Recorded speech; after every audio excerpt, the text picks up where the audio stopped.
Plug. Don't Hide the Plug is an apparel company co-founded by two brothers from Flatbush, Tafari and Rossi Harper. Now, these two black brothers have created an amazing, inspiring, high-quality brand. Now, you see on Infominds, a lot of our content is New York-based. We love New York, so it's only fitting that we partner up with a New York-based brand. Don't Hide the Plug. Now, they got some fire fitted hats, hoodies, T-shirts, and I'm feeling the old New York design with the bridge logo. They got the clout joints, the dad hats, and you can also have them delivered to you in the resealable merch by the pound bags too. Now mind you, they might be New York based, but their apparel is for everyone, whether you're from New York, Miami, Texas, Chicago. It's a grassroots movement. Get in tune. And they offer free shipping on all domestic orders of $75 or more. But if you enter the exclusive Infominds promo code, you'll get an additional 10% off at checkout. You already know I ordered my package. My package is on its way. So I'll be wearing and showcasing the Don't Hide the Plug apparel in my next live. Go out and support these brothers. Check out their website. I put the link in the description box. Don't Hide the Plug.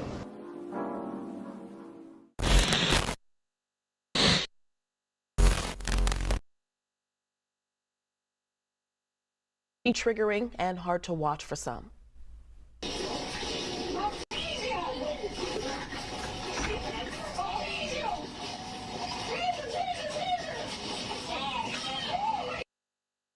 And jury selection actually started yesterday. We paused that video right before that deadly shooting, which took place in April. Now, Wright was shot after being pulled over for an expired license plate and having an air freshener hanging in his rearview mirror, which police claimed obstructed his view. The former Minnesota police officer claims she mistakenly grabbed her gun instead of her taser when she tried to restrain Wright. Kim Potter has pleaded not guilty to first and second degree manslaughter charges. All right, joining me now to help us break this all down, because it's a lot to break down and understand, of course. We bring in our panel. We got Deputy Executive Counsel to Louisiana Governor John Edwards, Leslie Ricard Chambers. We also have Attorney William Wagstaff III. He's no stranger to BNC. And, of course, our BNC Chief Legal Correspondent, Laura McNeil. It is a pleasure to have all of you, and thank you for taking the time out to help us understand this complicated case. So, William, you are the odd man out. We'll start with you, sir. What can we expect from this trial? Well, I think this is going to be interesting publicly to see how people react against the backdrop of what we just had with the Arbery trial, against what we had in relation to the Rittenhouse trial. And I think that this is distinctively different. And for me as an attorney, it's a bit intriguing because the law here is going to be very difficult, in my opinion, for the prosecution to prove. They have two counts. They have the first count, which they're going to need to prove recklessness if they're going to prove that. And I don't know that you can say that something is reckless if the jury believes that she actually mistook and was mistaken about having an actual taser versus a gun. I don't know that you can be reckless if you don't realize that you even have a gun in your hand. As it relates to the second count, you have to determine whether or not there was unreasonable risk. And when you look at the risk, if she genuinely believed that he was trying to flee in the vehicle, was it unreasonable to grab the taser? Again, assuming you believe she was using the taser. And then is it consciously take chance to cause death if you genuinely believe that you have a taser? So I am kind of, as a legal geek, interested to see how the prosecution knows, which I think is a difficult case. Laura, what are your thoughts? How do you think they'll handle this? You know, for the first time in history, I actually disagree. I think that they do have a strong case. I think they can make the argument that Officer Potter, they meaning the prosecution, was reckless. Reckless because she's not a rookie. She's a trained officer. As a matter of fact, she was in the process of training another officer when the shooting occurred on how to use force when necessary. And the fact that I'm supposed to believe that she mistakenly picked her taser as opposed to her firearm, you know, I have had the opportunity to do police training, implicit bias training, but in that training, I've had a chance to actually hold a taser. They're very light, almost feels like a plastic gun. The weapon itself is very heavy. There's a distinct difference. And so I think that it will be easy for the prosecution to establish that, you know, she had a responsibility and she was reckless and that she endangered the life of Daunte, and that recklessness was unreasonable. for someone with her level of experience, and that she should be held responsible at a minimum for second-degree manslaughter. Not so sure about that first degree. Yeah, just to piggyback off of that, Laura, law enforcement experts say, you know, your service weapon is usually on your more dominant side, so you don't get your taser and your gun confused. Leslie, what are your thoughts about this? What if this was an officer in your state?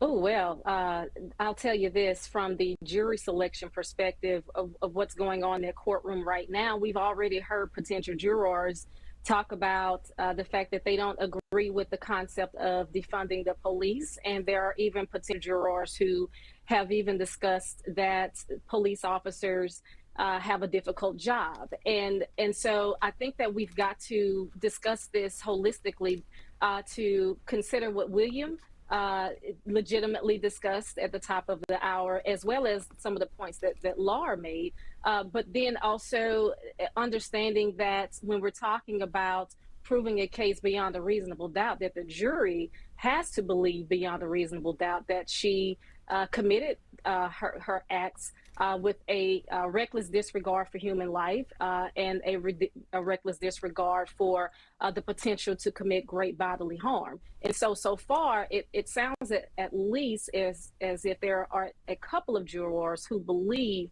that police officers, A, have a tough job as it is, and B, that their concept of what they believe to be defunding the police, or at least the title, is one that causes some I guess, uncertainty or some reason of uncomfortability with these potential jurors. So that's something that we've got to think about as they continue to select these jury persons. Yeah. William, I mean, this is another situation where we are actually seeing this person, Daunte Wright, 20-year-old unarmed black man, murdered. I mean, just being pulled over. Talk about how important this video is, and also the words of Potter herself, where she says, you know, I mistakenly pulled the weapon and I'm going to prison. How important is that going to be for this trial? And that, truthfully, is what changed my perspective. When I first heard about the case, I was of the belief, okay, you've been on the force for a period of time. You're not a rookie. The weight difference, I have also trained police officers and know that they have the taser on the non-dominant side. But what for me was interesting, or which kind of shifted my perspective a bit, was what we would consider the excited utterances, where she was saying, I'm gonna tase you. She shouts out, taser, taser, taser, which is generally a command that you would give, or you would be shouting that to let your partners know that you're about to deploy the taser so that they don't get hit accidentally. And then she's still saying, I'm gonna tase you, and then she shoots it one time, not multiple times, where she's just firing off. And if you're saying that she should have known the difference, or you're trying to impute criminality, then that means she was calculating this throughout. You're then accusing her of calculating this throughout and saying on the body camera, setting the tone, taser, taser, taser, and then even at the end, the OS, and I'm going to jail. To me, those happening contemporaneously with the actions make it a little bit hard of a sale to me that this was a calculated murder. Yeah. Laura, are we going to go for two with you disagreeing with William on that?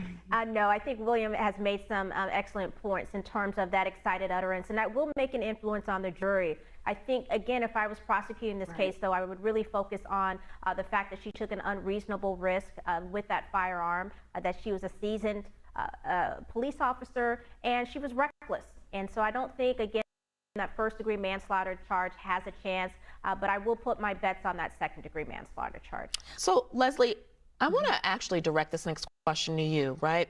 All right, have been presented with race-related questions. Are they appropriate?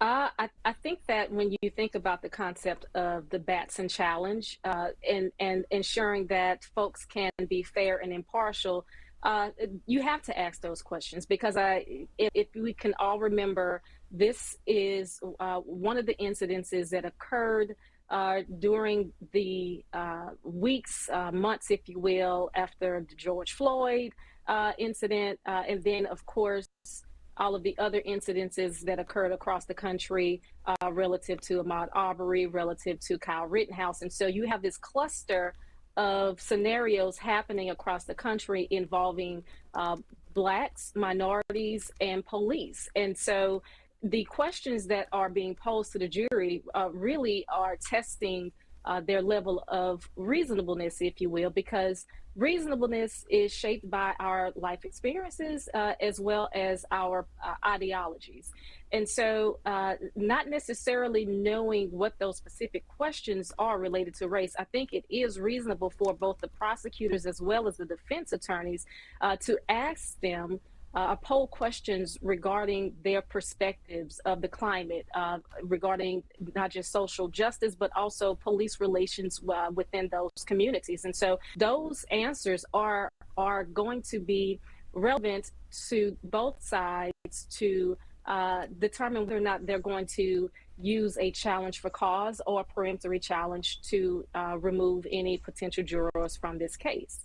Because we've got to establish that fair and impartial jury, right? And the only way to do that is to ask those hard, tough background questions. Yeah, and that actually brings me to you, Laura, because I know you have a background in implicit bias training as well. You mentioned it earlier. So what type of responses would get someone kicked off, get someone kicked out and not put on this jury? Yeah, Tashani, essentially any response that shows that those jurors cannot be fair and impartial, that they cannot come to that jury stand with what I like to call a clean slate and be open to just listening to the facts and applying it to the law. You don't want a situation where jurors are coming in with preconceived, where they already have guilt in their minds or not guilty in terms of Kim Potter. And that's why they asked the jurors, for example, have you heard of Daunte Wright? What are your perspectives? Are they positive? Are they negative? Explain.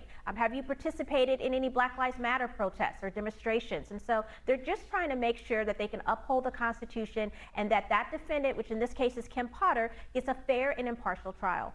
All right, and there are reports that one juror has been seated so far in this trial. We'll continue to follow this, of course, and bring any updates once others are seated as well. All right, William, so we'll go to you. What's the defense's strategy? And talk about how they'll be able to actually convince the jury for an acquittal. Well, one of the things that they've kind of leaked is they seem to want to go down the path of a self-created danger because Daunte tried to drive away and was essentially resisting arrest, and they had him outside of the vehicle. He starts to pull away and then starts to jump into the car. If you take the perspective that that vehicle, if he's trying to flee, then becomes a weapon, he could have potentially hit the officer that was in the doorway while he was trying to jump into the vehicle. I think that that definitely changes the dynamic of the encounter. Where I would be careful if I'm the defense is I think if this was motion practice, where you're putting those sorts of arguments before a law clerk or before a judge who may not have the same tendency as a layperson to get caught up in the emotion of or feeling sympathetic for Daunte, that would be a viable defense, that, hey, this is a self-created danger. You can't create the danger and then turn around and then accuse the person responding to the self-created danger as a murderer or somebody that took your life and that there's criminality associated therewith. However, I think in front of a jury, there is going to be sympathy for him. I think that you have to look at the climate that we're in and the temperature in the room. And I don't know that that would be the best approach. What I would recommend is, again, speaking to the evidence. The evidence is that that was an excited utterance, that she legitimately believed that that was her taser, and then kind of flip it on the prosecution to rebut that and make them prove that she was not mistaken, that she actually knew that she had her firearm and that this was a confected situation. It's very different to me than what happened in the Arbery case, where when the guys were first apprehended, there was no mention of the citizen's arrest. There was none of this. They were very lax. And then it seemed Monday morning quarterbacking that defense counsel started to talk about self-defense, where that wasn't the case. Here, from the outset, before there were lawyers involved, before there were charges, there's indications that she was mistaken about what was in her hand. All right, Laura, we'll end with you. Final word. Final word for me is that this trial is long time coming and waiting, and I think it's really going to be very different vibe than we saw with the George Floyd hearing. And what I mean by that, the trial for Derek Chauvin, is that I think because we had a 20-year-old in a situation, as William said, that unfortunately contributed to the escalation of things, that it might change the jurors' hearts. We'll see. Yeah, and I actually should have mentioned this earlier, but another well-known case where an officer mistook his service weapon for a taser, or vice versa, I think I said that the opposite way, was Oscar Grant. You remember back in 2009, the movie Fruitvale, and unfortunately,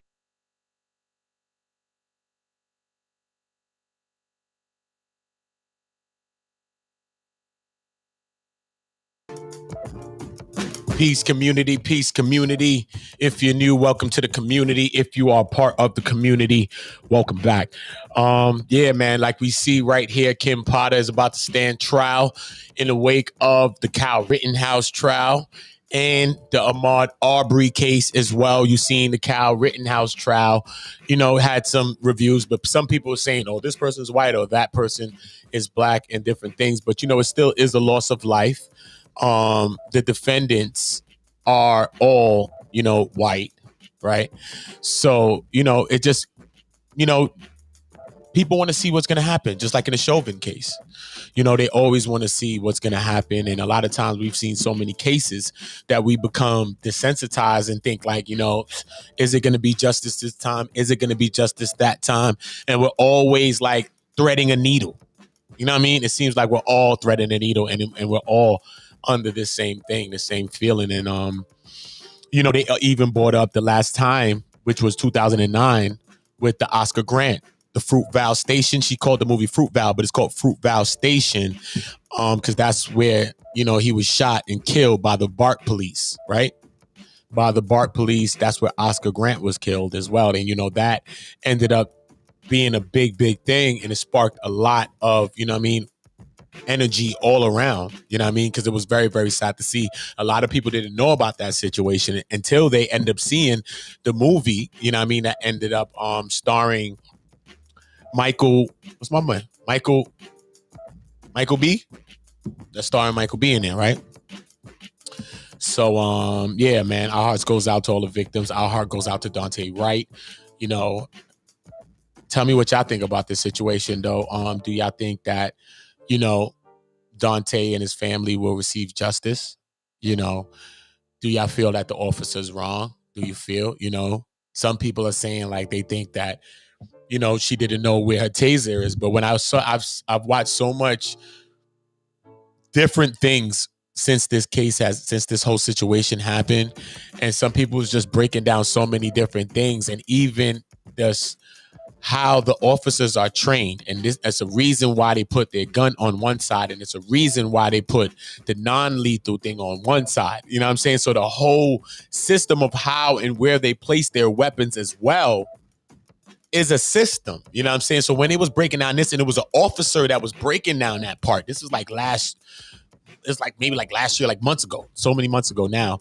But it's so crazy though when it was an officer it took to really break that down. And I was like, wow, when I really thought about that, us not being people that, we're not police or nothing like that, so we wouldn't think about that. Maybe if a person's a lefty, a person's right, it's a certain thing.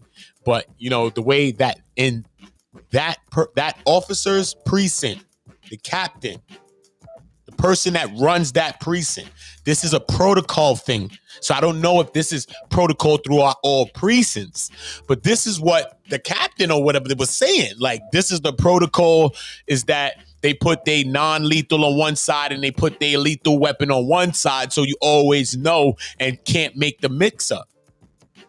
You know what I'm saying? But then that same captain still went on to say, like, but if my officer did it, then my officer did it because, like they was acting in the sense of how they were supposed to be acting, something leaning towards that way. You feel me? But what you take from it was the main thing though, which is that the captain said that it was a certain procedure of how and where, their lethal and non-lethal weapon should be located. You know what I mean? So when I heard things like that, it was very eerie. It made me think like, damn, was that done on purpose? I ain't gonna hold you. You know what I'm saying? Because he pulls out the weapon. You see it from the very beginning of this video. I don't even like replaying stuff like that. You know, sorry if it gives anybody trigger warnings. You know, I didn't. Boy, I thought I skipped a little bit past. You know what I mean? Honestly, because I didn't really. You know, I get anxiety by seeing certain situations like that. You know what I mean? You know, just wanting to make it home to your child. You know what I mean? Your family, and like we all do.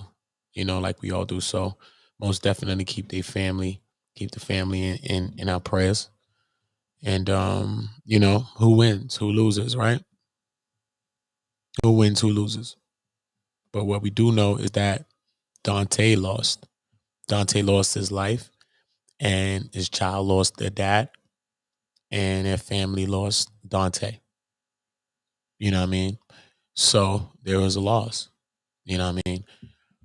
So, you know, I look forward to hearing what people got to say about this whole situation. I don't want to make this video too long, but I do want to look for y'all in the comments telling me what y'all think about this, telling me if y'all think it's going to be some justice, what y'all feel about the situation, you know, in the light of, in the wake of like coming after the Ahmaud Arbery case right now. And there's so many other cases that's going on. It's another one as well that I thought I uploaded it the other day, but I didn't, but I'm going to go back and find it and upload it again.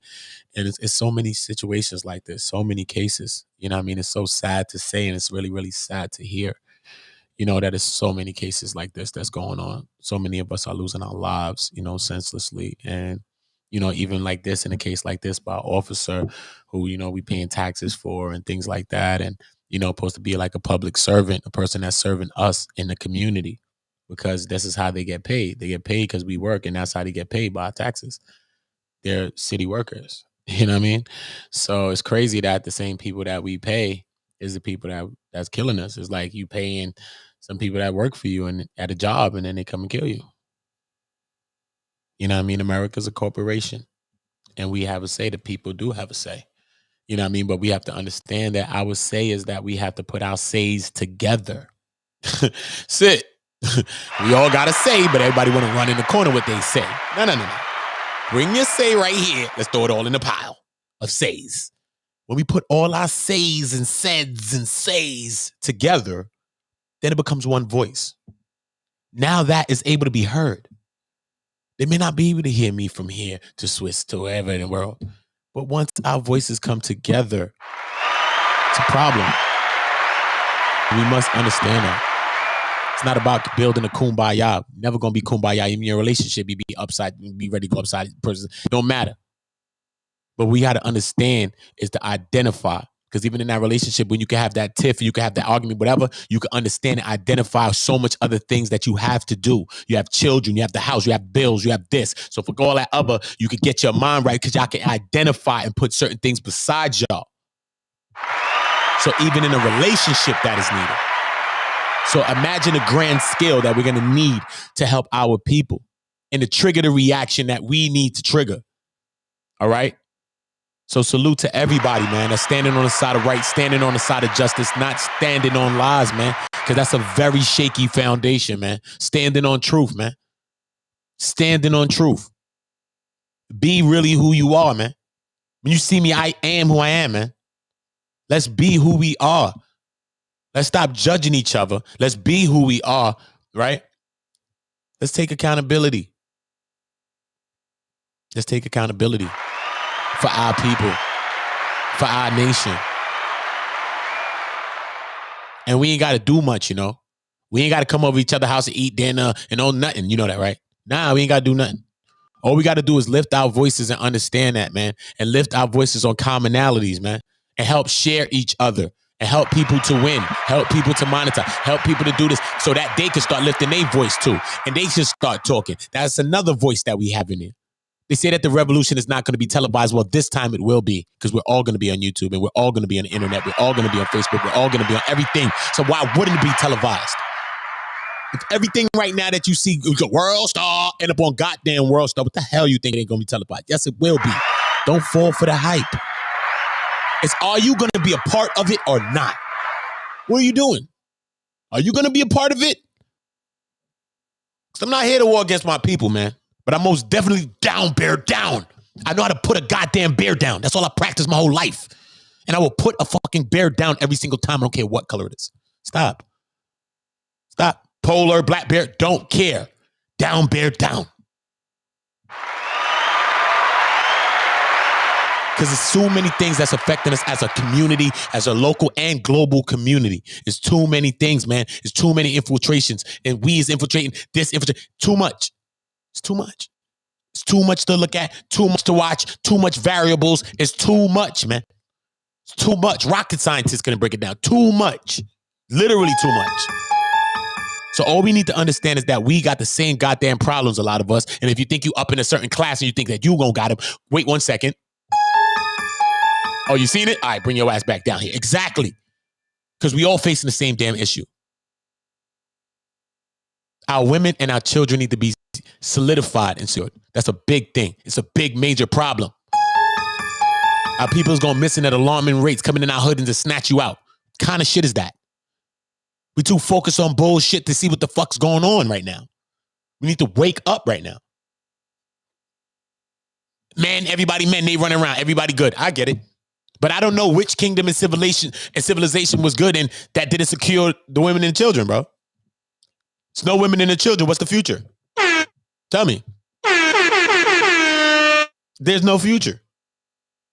So we must secure the women and the children because we want to, because we have, because we just got, that's what we gonna do. Period. Fuck, what's the reason? Period. Because if the women and the children are not secure, how the fuck can we be secure as men? You come in the crib, this fucked up, the kids just fucked up, the shorty fucked up.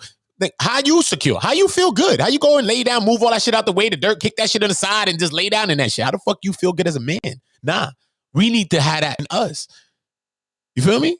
Because we are leaders, and I get that. But we're not so much leaders that we can't be led as well, right? And we're not so much leaders that not only men can lead us, but women can also lead as well too, right? Depending if the thing is sounding right? It don't matter. Who have the good thought? What thought makes sense? What thought makes sense? Don't just use people's thoughts sometimes when it makes sense and sometimes when it don't. Don't use the woman thoughts when it's good, when she got the business savvy, when she went to school all her fucking life and she know all the shit. When I was fucking selling drugs all day and she know all that shit and use her fucking brain and juice her fucking mind. Feel me? We got to understand each other. We got to highlight each other. Everybody want to understand talent. Everybody think they talented. But I'm going to tell y'all this right now. You know what's one of the greatest talents is to discover other talent in other people or to highlight a talent in another person. They say, damn, I didn't even know I was good at that. Hell yeah, you good at that shit. You good. Man, you great. And you can do more, you know? And I'm going to help push you. What about if I help you? What about that? So remember what I just told you. I ask 1 million people every day. I've at least asked 1 million people, what is your talent? And hear so many people say, I don't have one. I don't got one, bro. You bugging. Whatever. Don't even know the great things that they do every single day. Don't even understand why people salute them every day. Don't even understand why they got the goddamn friends that they have right now. Don't understand why they knew somebody from fucking 2nd grade. And now they done came back and see them and they run into you like they seen you yesterday and it was 2nd grade. What are you talking about? You think everybody get that energy? That's a talent too. So you got to start to understand that we gifted people, man. We are so multi-gifted, man. We have to light up because that's what we are designed for. We are light beings. We get our energy from that sun. Don't ever play, man. It's real deal Holyfield. Even with that Ab J and all of that, the jab and all that. What you talking about? Stay in the brib. They don't want you to go out hit that sitting on. They don't want to hit that sunlight. Stop playing with me. It's real, you know. It's real. One love, one voice, one community, man. We must understand that we are one love, one voice, and one community. I appreciate everybody. I'm about to play a record off my new album. It's called Real Ones, and this is for all the real ones, man. In this time right now, so many crazy things, so many people that I've lost myself, man. I'm telling you, man, shout out to everybody that's still a real one. Bad relationships, broken friendships, all types of stuff that'll make you change. You done did things for people, all type of things, friends, kids, girlfriends, boyfriends, whoever you have in life, all kind of stuff like that. But you still remain to be a real one. And sometimes people look at you like, yo, you stupid, yo, you dumb, but you so real that you just can't make people change you. That's how goddamn real you are. I'm gonna give you that applaud right there. Salute to you for being a real one. This record right here is by me. I wrote the record. It's featuring Destiny Mariah, and it's for all the real ones, man. For all the real ones, man. If you have a real one, appreciate that, man. Sometimes you never get a chance to meet a real one. Sometimes you can't. You lost a real one in you. We be trying to find a real one back in ourselves. Because people don't play games with the energy. But don't worry about it. Regardless of who play game with your energy, don't you play games with your energy. You believe in yours. You believe in you. Because that's where it starts from. Because everybody try to chop you down like a tree. And they're trying to chop it down. They chop you from the high, though. They don't chop from the low. They chopping you from your head. They chopping from the high. Your insecurity, they're trying to beat you down. They're trying to beat you down. So we got to stay confident. We got to stay what? Real ones. Shout out to real ones. You already know this is me featuring Destiny Mariah. I wrote this and featured her. And welcome to, my new joint, my new album. Real love is golden. Black love is golden. Don't give up.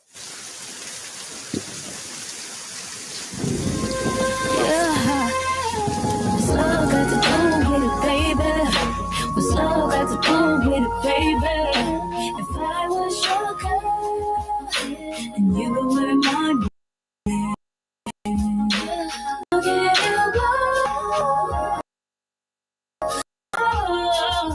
man. If you give me love. She let me do me, let me roam around, and she ain't worried about all the girls around, cause she so used to being queen, she let them wear the crown. She got my back, she hold it down, right by my side, never slow me down, always pick me up whenever they throw me down. Been through the lies, got her crying now, she still believe me, and I'm lying now. She be inside, she ain't holding around, and she ain't got a bad name all through the town. Every day I love you more, I had to tell you now, and then I'll prove it to you, just let me show you how. Real ones, my real one. If you ever had a real one, hands up if you're a real one. This one goes out to my real ones, my real ones, my real ones. If you ever had a real one, hands up if you're a real one. This one goes out to my real ones. I can't wait to drop this album. She been through her family hating, the women calling, and she still waiting. Thinking of marriage, but she don't want to chase it. She ready when you ready. A true test of her patience. Love that you show can't replace it. My Trinity in this matrix. You just a regular. Nothing about you was basic. I be out late. Plus the missed calls. You ain't eat right and can't sleep at all. The scary thing is you won't beef at all. You got this feeling in your stomach. You can't keep it off. I guess it's women's intuition. I know it's late night and I've been missing. But listen, baby, I'ma make an honest woman out you. I'ma get that wedding ring. I'ma show you better things.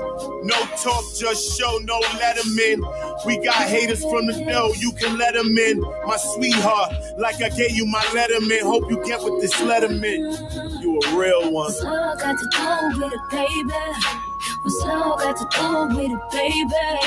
If I was your girl, it's never were my man. If I was your girl, if you were my man, I'll give you all, love you. What's love got to do with it, baby? What's love got to do with it, baby? If I was your girl, and you were my man, I'll give you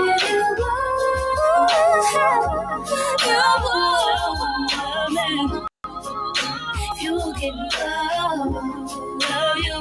Salute to community. Make sure y'all all subscribing. Make sure y'all all hit the notification bells. I'm shooting a bunch of videos. It's crazy. I'm about to shoot the video, the one with me and Mano. It's crazy, man. So it's a lot of good work going, on screen, off screen. Salute to everybody. Couldn't do it without y'all. Shout out to all of y'all for being real ones. I appreciate y'all.